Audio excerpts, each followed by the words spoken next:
حضرات، اب میں بلا تاخیر خطیب اعظم ہندوستان، خطیب اہل سنت، ناشر مسلک اعلی حضرت علامہ مولانا مفتی عبدالرشید صاحب قبلہ جبل پوری سے مؤدبانہ گزارش کروں گا کہ تشریف لائیں اور اپنی خطابت سے ہم سامعین کے قلوب کو منور مجلہ فرمائیں۔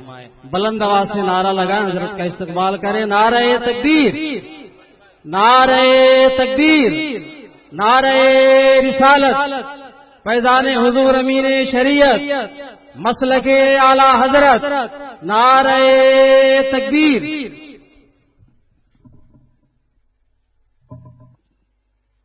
الحمد للہ رب العالمین،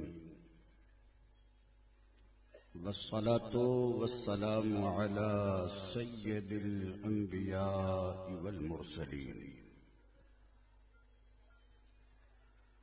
وعلی آلہ وصحبہ۔ سامعین حضرات، یہ پروگرام نور قادری .in کی جانب سے پیش کیا جا رہا ہے۔ اعوذ باللہ من الشیطان الرجیم، بسم اللہ الرحمن الرحیم۔ وَلْتَكُن مِّنكُمْ أُمَّةٌ يَدْعُونَ إِلَى الْخَيْرِ يَأْمُرُونَ بِالْمَعْرُوفِ وَيَنْهَوْنَ عَنِ الْمُنكَرِ۔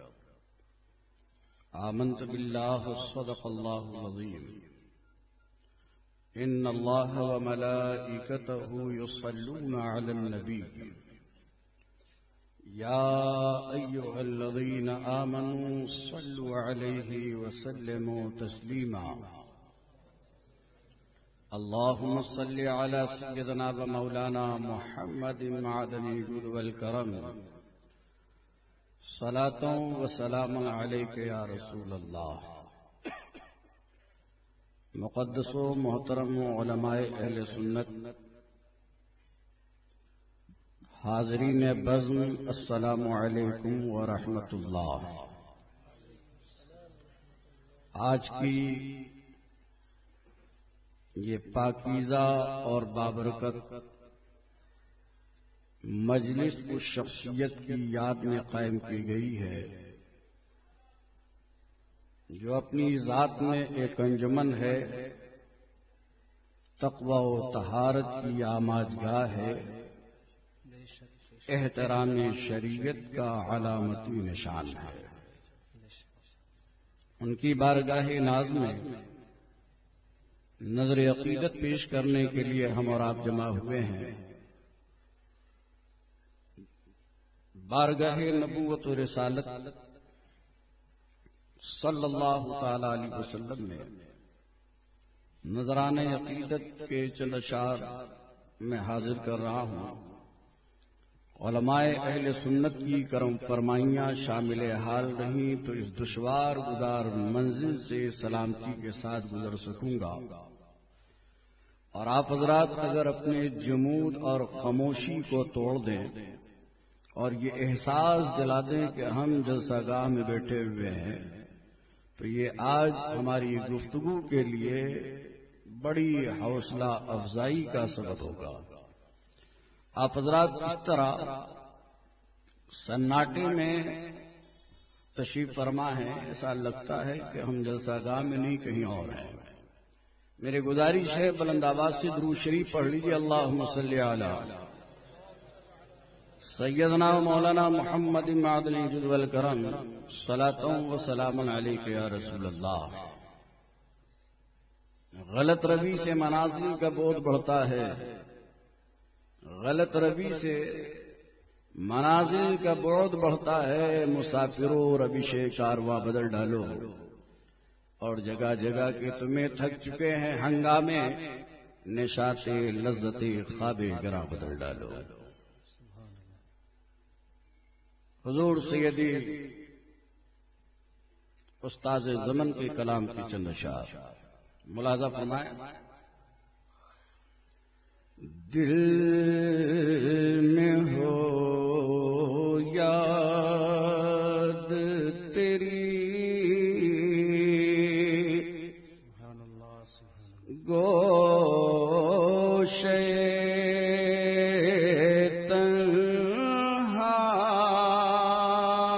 تنہائی ہو، ہو دل میں ہو یاد تیری گوشے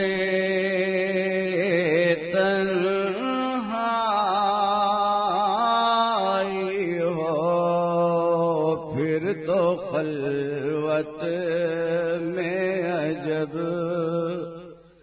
انجمن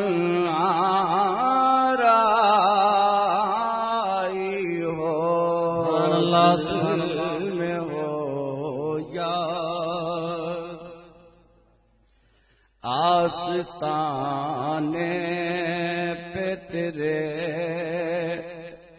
سر ہو اجل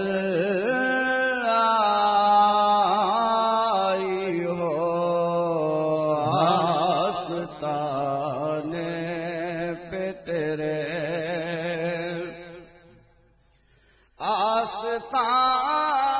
آستانے پہ تیرے سر ہو اجل آئی ہو اور اے جان جہاں تو بھی تماشا سبحان اللہ سبحان اللہ ہو اور یہ جان جہاں اس کی قسمت پہ فدا تخت شہی کی راحت اس کی قسمت پہ فدا اس کی قسمت پہ فدا تخت شہی کی راحت خاک طیبہ پہ جسے چین کی نیند آئی ہو خاک طیبہ چین کی نیند آئی ہو کبھی ایسا نہ ہوا کبھی ایسا نہ ہوا ان کے کرم کے صدقے ہاتھ کے پھیلنے سے پہلے نہ بھیگا ہو ہاتھ کے پھیلنے سے پہلے نہ بھیگا ہو آج جو عیب کسی پر نہیں کھلنے دیتے آج جو عیب آج جو عیب کسی پر نہیں کھلنے دیتے کب وہ چاہیں گے میری حشر میں رسوائی سبحان اللہ نعرہ تکبیر نعرہ رسالت کب وہ چاہیں گے میری حشر میں رسوائی ہو ایک جھلک دیکھنے کی تاب نہیں عالم کو، ایک جھلک دیکھنے کی، ایک جھلک دیکھنے کی تاب نہیں عالم کو، وہ اگر جلوہ کریں کون تماشائی ہو، وہ اگر جلوہ کریں بند جب خواب اجل سے ہو حسر کی آنکھیں، اس کی نظروں میں تیرا جلوہ زیبا، اللہ نعرہ تکبیر، نعرہ رسالت، فیضان حضور امین شریعت، دل میں ہو یا جو شے تیری نگاہ سے گزرے درود پڑھو، ہر جزو کل ہے مظہر انوار مصطفیٰ، اللہم صلی علی سیدنا و مولانا محمد معدن الجود والکرم، صلاۃ و سلام علیک یا حبیبی یا رسول اللہ۔ کائنات عالم کے نظام کی طرف توجہ کریں۔ اللہ تبارک و تعالی نے اس نظام کے مختلف اسباب اور عوامل خلق فرمائے۔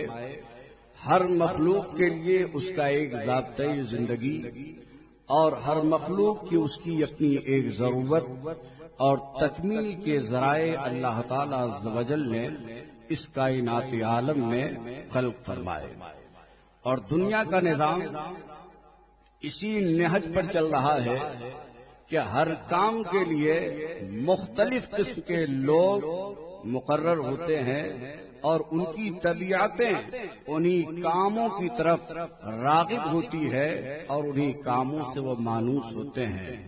انسان اس دنیا میں آیا، انسان کی اپنی زندگی کی بہت ساری ضرورتیں ہیں۔ ادھر آپ توجہ کریں اور تھوڑا سا غور فرمائیں گے تو ہو سکتا ہے کہ کچھ باتیں کام کی ہو جائیں اور سننے کا موقع مل جائے۔ رب تبارک و تعالی نے انسانوں کو پیدا فرمایا، انسانوں کی ضرورتوں کا آپ ذرا جائزہ لیں۔ انسان اپنی زندگی میں کتنی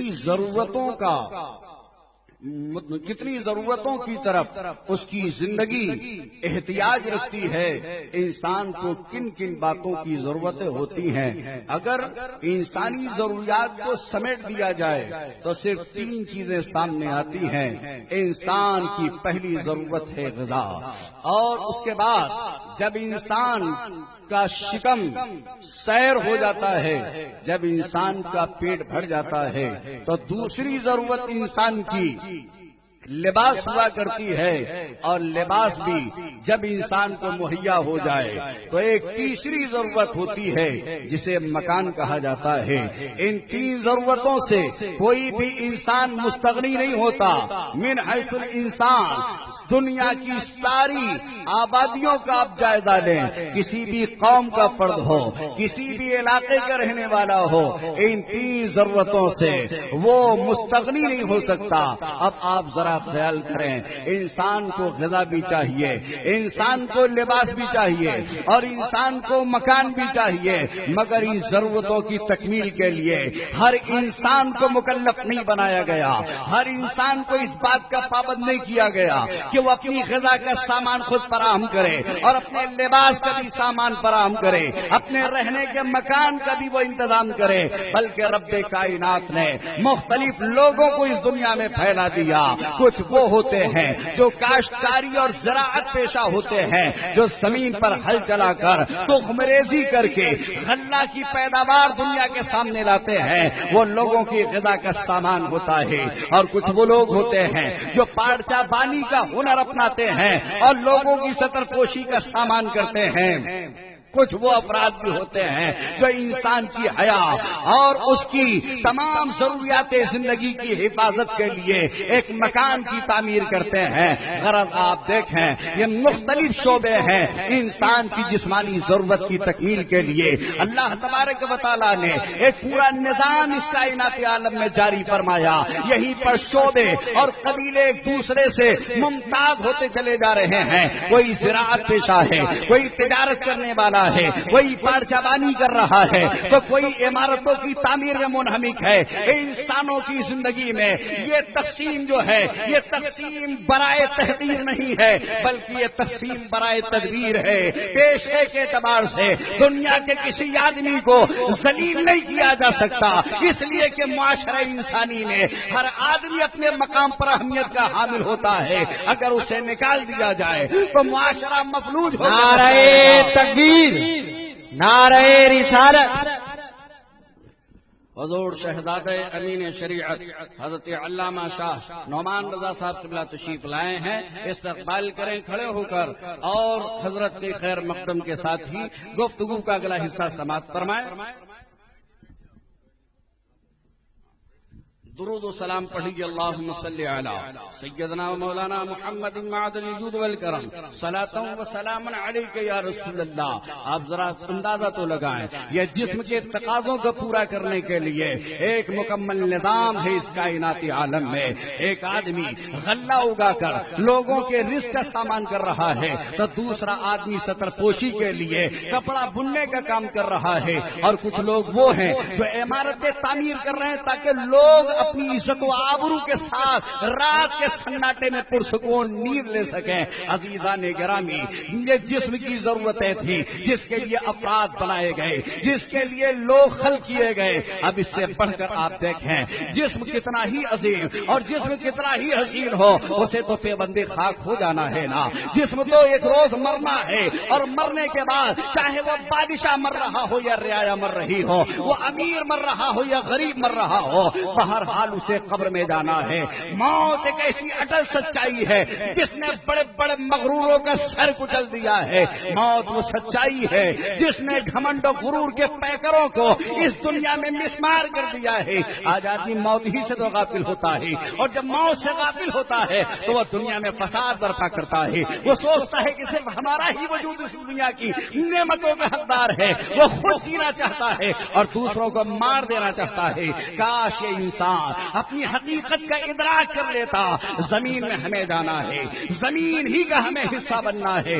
رب کریم ارشاد فرماتا ہے، منہا خلقناکم، اسی مٹی سے ہم نے تمہیں خلق کیا ہے، وفیہا نعیدکم، ہم اسے میں تمہیں دوبارہ لوٹا دیں گے، ومنہا نخرجکم تارۃ اخری، اور دوبارہ اسی مٹی سے تمہیں نکالیں گے۔ آپ ذرا اندازہ لگائیے، ہمیں مرنا ہے، جسم مر رہا ہے، مگر دوستو یاد رکھیں کہ جسم کی موت یہ حقیقی موت نہیں ہوا کرتی ہے، اس لیے کہ جسم تو دنیا میں آتا اور جاتا ہے۔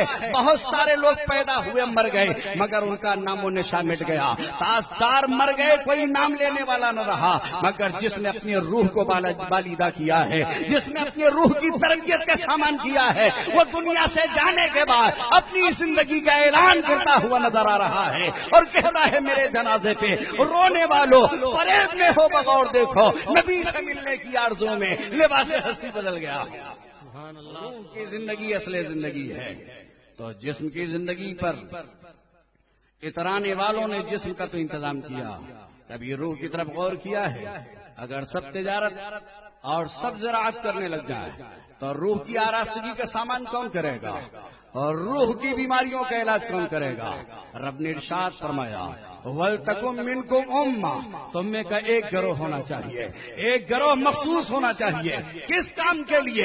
يَدْعُونَ إِلَى الْخَيْرِ، جو لوگوں کو بھلائی کی طرف بلائے، جو لوگوں کو اچھائیوں کی طرف دعوت دے، جو حکم کرے بھلائیوں کا اور منکرات سے روکے۔ ایک دائی کی ضرورت ہے، ایک گروہ روحانیت کا کام کرتا ہوا نظر آئے، لوگوں کی روحیں مضطرب ہیں انہیں آسودہ کرے، لوگ گناہوں کی بیماری میں جا رہے ہیں ان کا علاج کرے۔